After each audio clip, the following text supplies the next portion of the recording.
when I scroll social media or if I binge watch a show, I don't actually feel more rested after. I don't know. I'd love for you to try it out for yourself. Pay attention to how you feel and see, do I actually feel rejuvenated after? I don't actually feel recharged after that.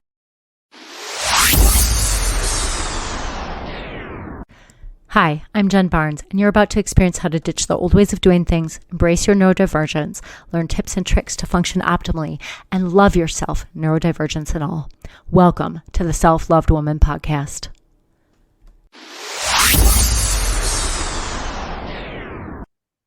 Hey, it's Jen. Welcome. Today, I want to talk about a really important topic. It's rest. And before you go, I want to say this topic is so essential for ADHD women, especially ADHD women entrepreneurs, especially ADHD women entrepreneurs who still have their regular job while they're building up their side business. I might know something about this. And so I wanted to share my thoughts about the importance of rest. And this came to me because I'm in the middle of a launch for my ADHD Women Entrepreneurs business, as many of you have heard and know. And I also still have my full-time private practice, which I love, and I'm never going to fully leave. I just look forward to going more part-time there as I work with more and more ADHD women. And while I'm in the middle of the launch and still working full-time, I could sense in my body that I needed to slow down. I was like, I feel it coming. I feel it coming. And I was like, no, I just have to do a little more. I have to do a little more. I have to do a little more. And then I got sick. Right? And it's not funny, but I laugh because it's a common pattern. We push and we push and we push until we crash. And then I crashed for like a full 2 days, which is not useful because, I'm self-employed in both of my businesses. And so if I'm not working, I don't have any income coming in, but also like it sucks to be sick and it's hard on our body. So today I want to talk about the importance of rest for us ADHD ladies. First, I want to talk a little bit about how we get drained in the first place. What I notice is that a lot of us are perfectionists and we do way too much. And I have my hypotheses on why I believe that is. I think for sure, a lot of us, especially if we weren't diagnosed until adulthood, have felt like we had to cover up our unsightly ADHD symptoms that we didn't know was actually our ADHD, right? Like the things that people would criticize and shame us for, or judge us for, or roll their eyes, or make little comments, or sometimes not so little comments. And that's fair. We come by that honestly, like, oh gosh, I don't want to get in trouble again or whatever. And so a lot of us learned to work our butts off and have these intense systems and ways of doing things just to try to avoid the constant criticism, the judgment, the shaming, all that stuff. And then even if those external people aren't there anymore doing the shaming, we now have our own internal critics that have took up the project and continue to do that so that we keep working towards perfectionism. I know that's not all ADHDers, but I wanted to say that can be a piece of it. I think even if it's not perfectionism that we tend to be striving for, in some way, a lot of us tend to work really, really hard so that we can avoid that criticism, right? Even if it's not perfectionism, even if we're like, I'm just trying to get shit done, Jen. and we end up working so hard that we end up burning out, crashing, and then not functioning for a while. So I want to talk about how we can bring more balance into our lives so that we're not in this crazy cycle of work my ass off till I crash and then crash. And that's not to say that we won't have high energy days and low energy days or higher or lower, whatever those words are subjective. And certainly we do need to follow where our energy is. That's not what I'm talking about. I'm more talking about our tendency to just keep piling more and more on our plates not noticing the impact that's happening. One of the things that a lot of us with ADHD struggle with is interoception. So interoception is the ability to notice your internal cues, your emotions, your body sensations, and be like, hey, I should do something about that. I have that because I've been meditating for like 25 years and practicing yoga for 15. Wow, it's been 15 now. But so I have that interoception, that ability to notice, but I overrid it. I overrided it. I don't know how you say that properly, but I went past it. I felt it. I was like, oh, I need to rest. I can tell I need to rest. And I was like, just a little more, just a little more. And then that was like, not a good idea. So we can talk, if you're in that boat, we can talk about that. Some of it is really trusting that like we know when we need to rest. And for me, in the middle of a launch, I had stuff that had to get done. And it was like, okay, here we go. And sometimes that might happen. But sometimes if we can trust and be like, no, I know what happens when I feel this way, right? And take that break. But I want to talk about how we can find that balance so this isn't happening as much. And one of the things I want to talk about is something called completing the stress response. So when we experience stress, which everyone in this world, I'm pretty sure nowadays experiences stress, especially in the Western world, we experience stress that puts us in our fight or flight response or even our shutdown response regularly, like on a daily basis. There's numerous experiences of that. And so what's happening is we're getting into our fight or flight response, and sometimes we're chronically there, or we're there more than we're really evolutionarily designed to be.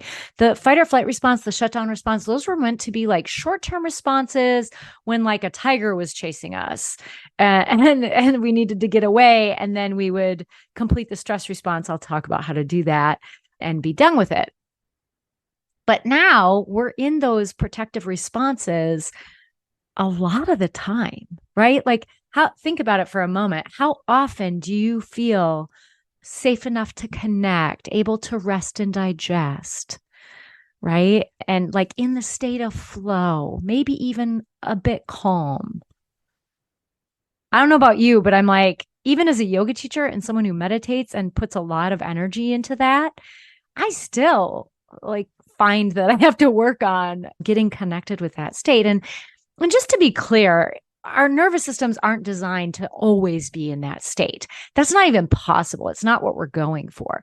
But what we want to do is be able to, blip into these protective states when we actually need to, and then be able to recover and come back to that ventral vagal state where it's safe enough to connect, rest, and digest. So we're not talking about perfectionism here. It's not, oh, I need to be calm and zen at all times. That's not possible, by the way. As a human, that's not possible. Maybe if you're like a Buddhist monk and you are meditating not around other people, I don't know, that might be possible. But I got to tell you, the moment we come into contact with other people, there's going to be stress and conflict just because none of us are exactly the same, right? We're not going for perfectionism, but what we are going for is being able to notice when we're in those protective responses and then shift ourselves out, which we've worked on in some previous podcast episodes, some recent ones. So I'm not going to repeat that, but also be able to restore our body after being in that stress cycle. Because what happens is when we go into the fight or flight response, our body floods us with adrenaline, noradrenaline, also known as norepinephrine, as well as cortisol to help us fight or flee. But if we don't use that energy to fight or flee, then that gets stuck in our body. Peter Levine did some research on how this gets stuck in the body. He was watching polar bears and he went with a team who was tagging polar bears. So tagging, Tagging. I spell it because my Minnesota accent probably makes it sound like something else. I don't even know what, but they were tagging polar bears where they put the little number on them and track them or whatever. And so he went with the team and just observed. And what they would do is from the air, they would net the polar bear. Then they would tranquilize the polar bear. Then while he was tranquilized, they would put the tag on his ear or wherever. I think it's their ear. And then they would take the net off. And as they were flying away, what Peter Levine noticed is that as the tranquilizers wore off, the polar bears were like fighting, like they were like fighting off their attacker, even though the attacker was gone. they were completing the stress response. They were using that energy that they were flooded with, that they were trapped and couldn't use. So think about that. This happens in our life. We'll be at work and someone makes a side comment or kind of gives us a look, or we check social media on a break and there's like a hater or like a comment that's stings a little bit. And these are just some examples. Or maybe our boss is like, hey, I need to talk to you about something. And we're like, with ADHD, I need to talk to you about something usually means you're in trouble. And if you're self-employed, it might be like, I got to call this insurance company, or you get an email from an insurance company. You're like, oh God. And so whatever it is, we're blipping into this fight or flight response. We're still flooded with that same adrenaline, noradrenaline, and cortisol. But what do? I'm doing it right now. We sit. Many of us sit at work. Many of us sit on the couch after work. And I work out. I'm a very active person. I work out for about an hour every day. And then I try and take walks between clients. I used to do it between every client. Now I'm like a few a day and I feel like I've rocked it. But most of us sit. And then we're not completing the stress response. We're not using up that cortisol, noradrenaline. And so what we want to do is complete the stress response. There's 7 ways that I like to talk about that help us complete the stress response. I'll talk about a couple here. One is going to be obvious because of what I shared about the polar bear. It's movement. We need to move our bodies. And I'm not going to get on this big pitch to exercise. I think that exercise would help you. I think why. And some kind of movement. I don't care if you're dancing in your kitchen, if you want to skip around your block or walk around the block. I don't know, dance with your cat, play with your cat, standing though. Try not to sit and just twirl the thing. Take your dog for a walk, whatever you got going on. Play with your kids, not just sitting there though, and they're playing doctor and you're the patient who's laying there, right? Like something active. But when we get movement in our day, we are completing the stress response. So that is the most effective way because it mirrors what fighting or fleeing is movement. There's other ways that work as well. One of them is the breath. And you're like, everyone talks about breathing. We all talk about breathing because it works. And intentional breath. I like to share volcano breathing because it's movement with breath. So it's like a double bang for your buck. And I've shared this before. I'll share it again. So you can do this with me now for a moment. Place your hands together in front of your heart, like your palms on pressing into each other. And as you inhale, reach your arms overhead. And as you exhale, reach your arms down around by your sides and back to center. And you can do that 2 more times. Inhaling, reach up. Exhaling, arms back around by your sides and back to center. One last time. Inhale, reach up. Exhaling, bring your arms down around by your sides and back to center. You can just notice your breath. And I did that a little quick just because we're on the podcast, but if you slow that down and maybe even do it like 5 or 7 breaths, that can really help complete the stress response. Another one is a decent hug. So when we lean in to each other and give a really good, like 20-second, no holds bar hug, that helps complete the stress response. It's not like the half-ass one arm hug or the like quick little one. It's like leaning into each other, not leaning on someone, but mutually hugging each other and breathing together. Speaking of, when we're around another person who's regulated, they can help us co-regulate. Their nervous system, if they're ventral vagal, in that place where they're safe enough to connect, rest, and digest, they can pull us into that and we can pull them into it too. We can also pull each other into the fight or flight response. So there's that. But that's why the hug can really help. And another way that I'll share of the 7 is having a conversation with a loved one. A supportive, meaningful conversation, not one where you're bitching about all the shit, right? Because like that's not going to help. That just stirs you all up again. And that's not completing the stress response, but having a supportive conversation where your feelings are validated and you feel supported. It doesn't have to be about what your day was or the stressor. It can just be a conversation connecting about something you enjoy. So those are 4 ways to complete the stress response. I share at least 3 more in my work with people, but that should get you started. Sometimes if we have too long of a list, then we're like, what were all those again? So movement, breath, a decent hug, and a warm, loving conversation, right? With mutual support and a balance between give and take. Someone who we have a relationship like that with. All right. So that gets us through the completing the stress response. But I also want to talk about the different kinds of rest. There are actually 7 kinds of rest. And I would actually add an additional one, which isn't really rest, but it's something that helps us rejuvenate, something that helps us recharge our battery. And I would add fun. So I was at the cabin with my family over Labor Day weekend, and I don't like jumping into the lake at first because it's cold and I'm like, oh, I don't want it. And it's fine once you're in, but like the initial jump, I suppose that's true even with a pool, right? You're just like, "Wah." And yet my nieces were there, and my one niece is only 10. And I was like, oh, she'll be fun to play with on this floaty thing we have called a wow. And I made myself jump in, and 2 days in a row, and we played on that wow. We had so much fun trying to stand up and balance and seeing who could balance longer and kind of knocking each other over, like in kind ways, mostly. And laughing when I fell in head over heels right after I'd taken a shower. I know why I took a shower before I went in the lake. Anyway, but it was so much fun. And that fun, probably because it involved laughter, which is actually another way to complete the stress response, was so rejuvenating for me. My heart feels full after that weekend, after that fun. And it wasn't just that. We played Telestrations, which is a fun game as a family, which is lots of laughter and fun and other cards and dice and things like that. So it was just a fun weekend, lots of things. But with ADHD, a lot of times we're so focused on just keeping our shit together, getting our work done, getting our housework done and all that stuff that we're like, I don't have time for that. I'll have fun when I'm caught up. Here's the deal. I'm sure you've heard someone tell you this before, but I don't mean to make this traumatizing, but you will never be caught up. None of us will ever be caught up.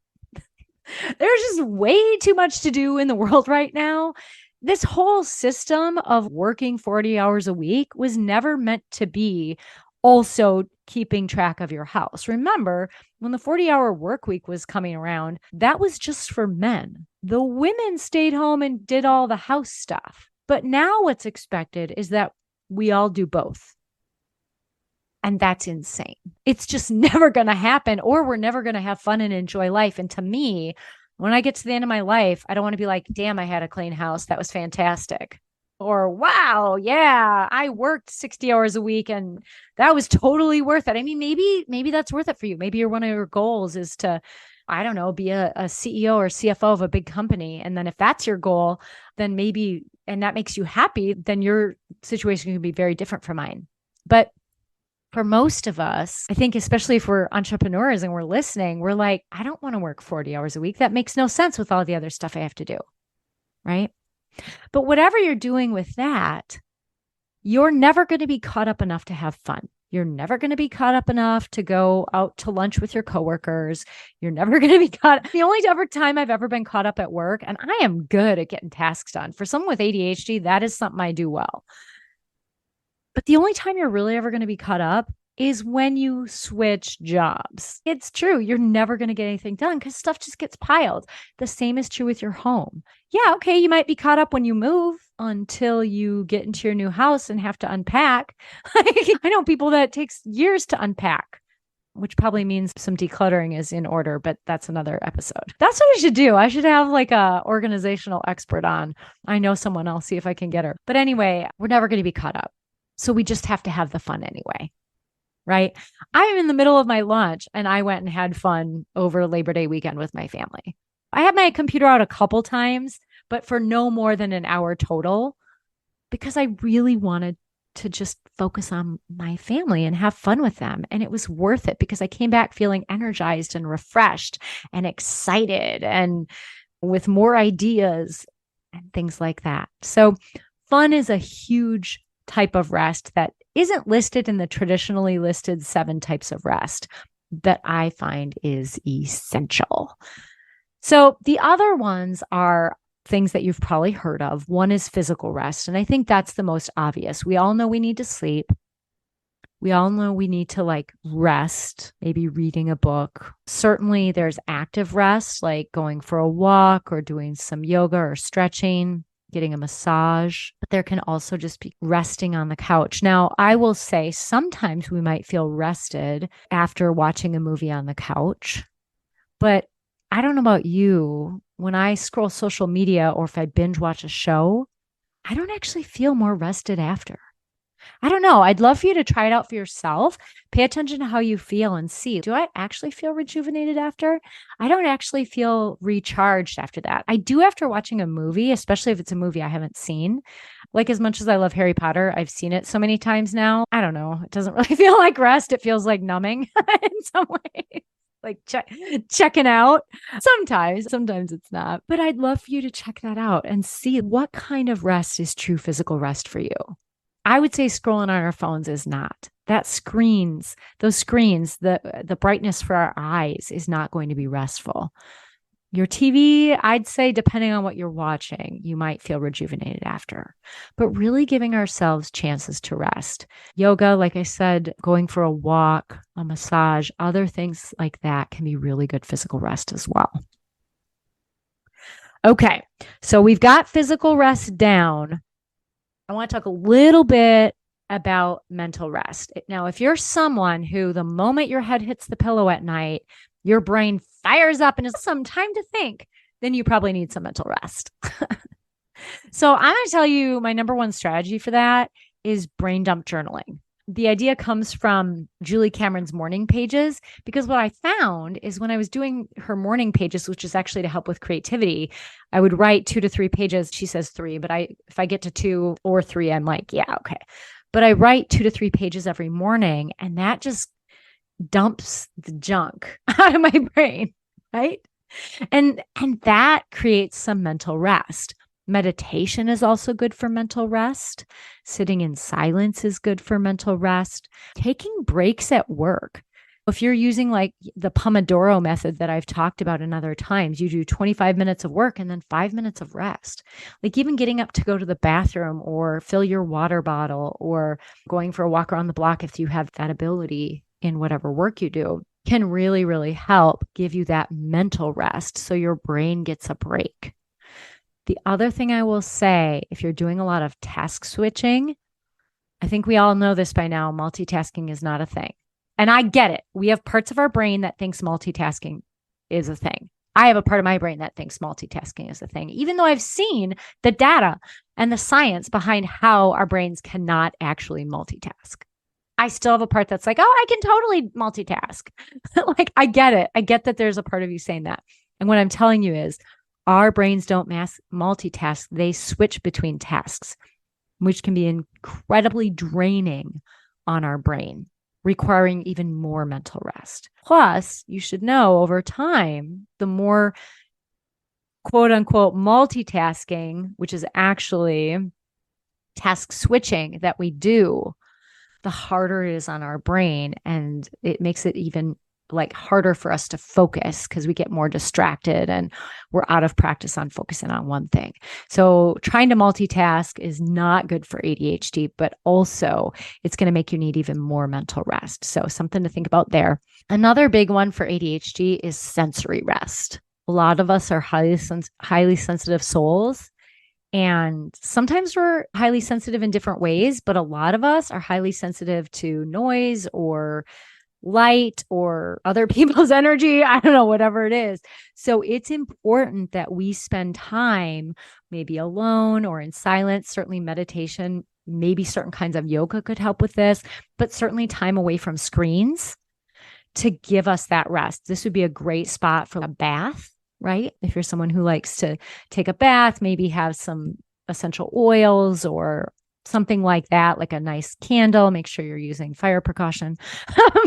Things that give our senses a break. So sensory rest is really, really important, especially after we've had an intense sensory experience. So gosh, it's almost a month ago now. I went to the Pink concert, which was just amazing. It was a special treat from my dad to me, my sister, and my niece, but it was awesome and I loved it. But I forgot to bring earplugs, which I always bring earplugs to concerts because it's just so overstimulating. But I forgot. So that weekend, I had to work the Friday after because it was a Thursday night. But that weekend, I did a lot of like alone time. I had other things scheduled that weekend, but I cut down how much I was going to be in different places.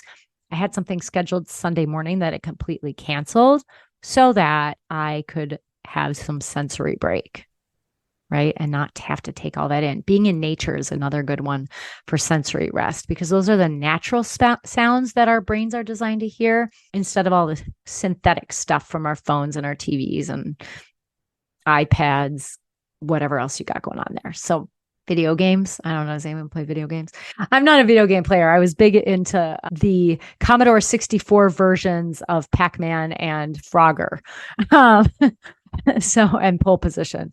So when I was in middle school, but if you're a video game player, that, getting a sensory rest from that too is important, right?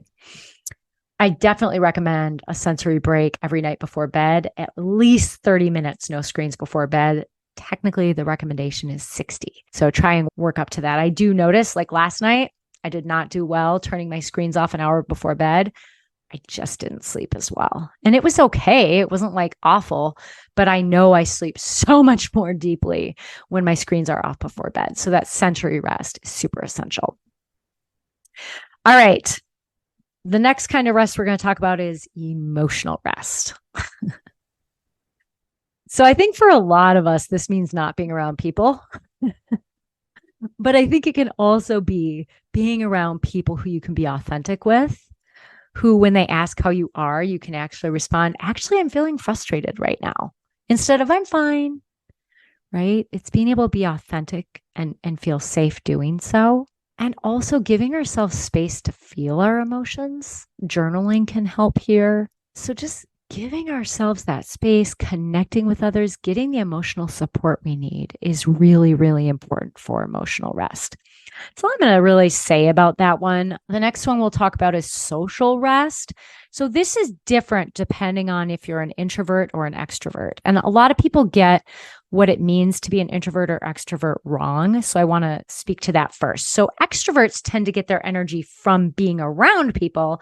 Introverts tend to get their energy from being by themselves. And then ambiverts, a little bit of both. So if you're an ambivert, you're going to have to tune in to what you need at any given time to give you energy, right? If you're an extrovert, it's probably easier to notice that I just need to be around some people. I will have so much more social energy. That will be socially restful for you. Whereas to me, I'm a pretty extreme introvert. Even though I'm super outgoing, I am a huge introvert. I get my energy from being alone. So for me, like if I'm exhausted, going out and being around people is my worst nightmare. I can do it, but eventually I get so drained, I'm not functioning well. It's really important to know how you recharge socially, energetically, whether that's with people. I can sometimes recharge one-on-one with people, but a big group is always draining for me, right? So get to know what truly helps you recover socially. And it might be different. There may be times, even as an extrovert, where you're like, I just need to not be around people, right? There are times if I've been isolating too much, sometimes I do need to be around people. It's like, oh my gosh, I'm so sick of my own thoughts. So it's not written in stone that as an introvert, you can never connect with others to rest socially. But it's more knowing what you need at any given time. And if you're an introvert, it tends to be alone time. And if you're an extrovert, it tends to be people-y time. Okay. Creative rest is another important kind of rest. Now, if you do something creative for work, then your creative rest is going to look different than creative rest for people who don't have a lot of creativity involved in their work. If you're an accountant or an actuary, I guess when I was an actuary, we had to use some pretty creative solutions, but you're not doing anything. If you're an artist where you're writing or drawing or making music or painting or sculpting, whatever their kinds of artists there are, your creative rest may be going and looking for inspiration with no intention of creating anything.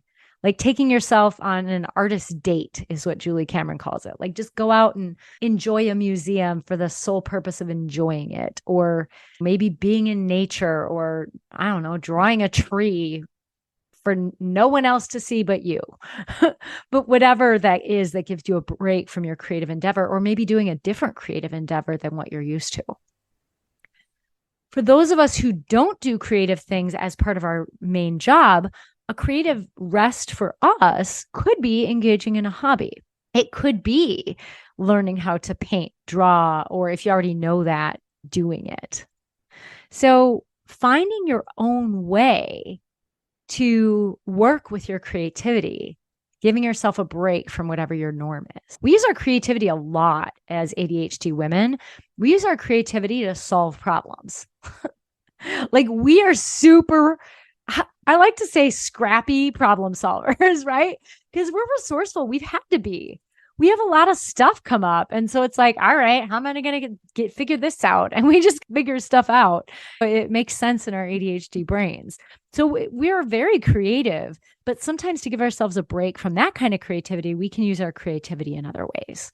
Mindful coloring can even be an easy one, right? You don't have to go learn how to draw because then that's one more thing, right? You can just get some markers and a color book. They've got so many adult coloring books right now. It's ridiculous. So there's that. All right. So the last time rest that we're going to talk about today is spiritual rest. I'm not talking about religion. Spiritual rest for you may involve your religion, but spiritual rest means connecting with something bigger than yourself. That could be nature. If you believe in some kind of spirit energy or higher power or your loved ones on the other side, if you use the G word, God, whatever it is, giving yourself some space to connect with that energy. That might be meditation or yoga. For some, it might be going to church or praying. It doesn't matter what it is, but it's essential that we're giving ourselves some spiritual rest. This is one I think that's fallen by the wayside a lot lately. And I think the reason is there are a lot of people who have been turned off by religion. And to me, where I sit as a therapist, what I see, and certainly my own journey, is that a lot of us aren't actually turned off by the idea of a higher power or some kind of spirit energy. A lot of us are turned off by the patriarchal influence in it, by the dogma, by the attempts to control, by the things that show up that actually are misaligned with spirit energy, right? The control, the lack of love and compassion, the judgment, stuff like that. So a lot of us have turned off to anything religious, but sometimes in doing so, turned off to things that are spiritual. And I'm not here to judge good or bad. It's just, I've seen it happen in so many people and even in myself for a while. And we can connect with spirituality in many ways. You can go out and be in nature, and that can be a super spiritual experience. You can meditate, you can do yoga. Like I said, for some, going to church. There are lots and lots of ways that we can do that. But our spiritual energy is an important part of our being. You can be an atheist and still find a way to get spiritual rest. And it is so essential. So today we've gone over the 7 types of rest, plus my extra one, which I believe is fun, as well as how to complete the stress response so that we are overcoming burnout. We're keeping ourselves from getting so overwhelmed. We've talked about that word overwhelm. And when we're in true overwhelm versus being stressed, what we actually need is rest. We need nothingness. We need a break from whatever it was we were doing to recover. And that's what rest is all about. I'd love it if you'd comment on your ahas from this podcast. What kind of rest is easy for you? What kind of rest is hard for you? Be sure to follow if you're not already. And of course, please share. I look forward to seeing you next time. Take care.